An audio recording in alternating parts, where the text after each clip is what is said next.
Hi guys, it's John from Fish and Pickup, and today I'm going to talk about dating the hired guns. And when I say hired guns, I mean waitresses, bartenders, strippers, cocktail waitresses, VIP hosts, promotion girls, go-go dancers, basically any girl that's hired for her beauty. Now these girls kind of fit in a special category. You can't really game them the same way that you would game just regular people at a nightclub or regular people at a bar. First of all, I'm going to talk about kind of the things that characterize this type of girl. So this type of girl, if you can, kind of imagine, is getting, catcalled all the time, is getting a lot of attention, is getting a lot of compliments. Everyone in the venue is kind of putting her on this giant pedestal and idolizing her. They're usually the most beautiful girls in the venue. You can think of the times you've been at the venues, and you can just imagine the go-go dancers and the bartenders and the girls walking around with shots and girls promoting, and strippers at strip clubs. They tend to be 8'5", 9+, the upper echelon, really hot type of girls. Like these, like the stunning, beautiful girls at the club. And you can actually date these girls. Josh, who I run the company with, and myself have dated countless amounts of these girls. But there is a different type of strategy that you have to apply in order to get these types of girls. So basically what characterizes these girls is they kind of have a limited amount of time to interact with you because they're usually pretty busy doing something. They're stripping, or they're up on a stage dancing, or they're behind the bar and there's people trying to order drinks from them, or they're busy waiting on tables. So you kind of have these like little windows. So first of all, you have to kind of compress your game down. You want to try to eliminate any kind of superfluous banter, or like a lot of things you would do normally in an interaction. You kind of want to like cut those out and just like be kind of like ruthless in your execution. But you also want to break yourself out of what's called the customer frame. So the customer frame is kind of how they view everyone else at the venue. So like at a strip club, the strippers see all the guys as just a whole bunch of like beta, like loser type guys that are just like giving up their money, that they just like totally own. They don't really see those guys as cool or having any kind of value. They don't really respect those guys.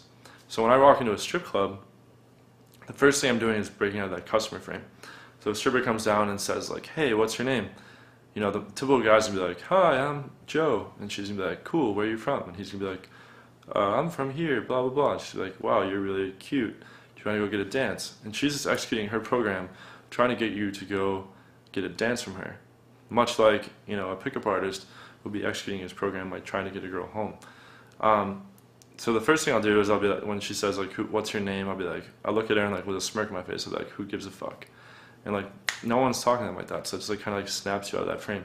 But you have to like continually like battle against her frame. She's gonna keep trying to like put you in that customer frame and test you to see if you're cool enough. You can kind of think of it as like a color analogy. Like these hired guns, these women hired for their beauty, are kind of seeing everyone as like a blue color, right? And when you snap out of that frame, when you show them that you're not like all these other like beta customers, you're actually an alpha guy that's cool and is worth her time. You're kind of like becoming like a red color. So not only do you differentiate yourself from like a typical customer, but it's like you're being like a refreshing like breath of fresh air, right? So it's like she never meets this type of guy. Here you are, you're standing out and you're actually cool. The second part is that you want to kind of identify yourself. They call it like the us versus them. So it's like you want to like identify yourself probably as like industry. Right? So like I've DJ'd for like 7 years, but you don't actually need to be a DJ or a promoter, to make those claims. So you can say something like, "Oh, I promote in the city, blah blah. I throw parties. I should invite you sometime. Let me grab your number." And when you say something like that, as opposed to just like, "Oh, you're cute. Let me grab your number," the girl's gonna be much more receptive to like the industry type vibe because, she's working with bouncers, she's working with other male bartenders, she's working with DJs possibly. She's working with guys that are like in the industry and that quote unquote like get it. And they may sound kind of like hokey, but they hang out with other industry people, and you kind of want to establish yourself as like someone like that's on her side that she can relate to. The other big difference, and this may be controversial to some people, but what we found works the best, is you want to open indirect. And what I mean by that is you don't want to come up and be like, "You're fucking hot, what's your name?" Or like, "You're really cute, what's her name?" and be all physical. When you open a regular girl like that, she's all like turned on by it usually, because she's like, oh my god, this guy has balls to come up to me and tell me that I'm sexy.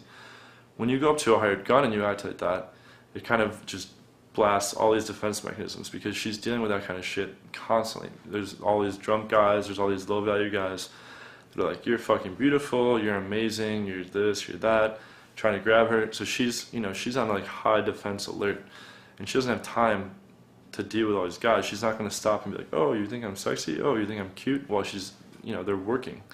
These girls are like working, they're like on the clock, like executing their job, right?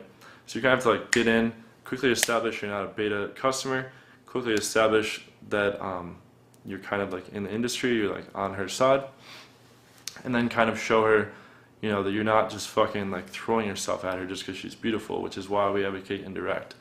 For all other cases, we advocate going direct, but we advocate going indirect on the hired guns just because of what we talked about. You don't want to become like over the top of the compliments or over the top of the attention. So basically, like a typical interaction would be, hey, what's up? I just moved here from Vegas. I used to DJ out there, now I DJ here. I throw parties downtown. Let me hit you up when we throw parties in the city. Do you ever party downtown? And they'll be like, oh yeah, blah, blah, blah. I'd be like, cool, let me grab your number. And it's really like that quick, because you only have a really tiny window. You don't know, if it's a bartender, you don't know who's going to order the next drink. If it's a stripper, you don't know which guy's going to come along that wants to dance. If it's a go-go dancer, she's busy like in the middle of on a stage or a platform. If it's a shot girl or a VIP host, she's on her way somewhere. You have these little tiny windows. You grab her number quick, and then you treat the number close as just like a regular number close. So it's like you just set up a date as you would set up a date with any normal girl. And kind of some other little things you can do is you can talk about like cool stuff you do, like kind of like old school game type stuff about like how you have like a cool lifestyle and stuff like that. Not in a bragging way, of course, but just like, yeah, like we throw a lot of parties downtown, like we have people over after the clubs, and you can kind of start working a logistical situation. What's your schedule typically like? Oh, I work blah blah blah till 2, we're usually closed up at the bar by 3. Cool, we throw parties, let me hit you up on Friday and we can chill after you're off work at 3. Or let's get a drink before you go into work on Friday at like 4, we'll hit happy hour. Sound good? Cool. And then you're like in. But you want to kind of like get that number quick, and you want to compress that interaction because you don't know when you're going to be interrupted.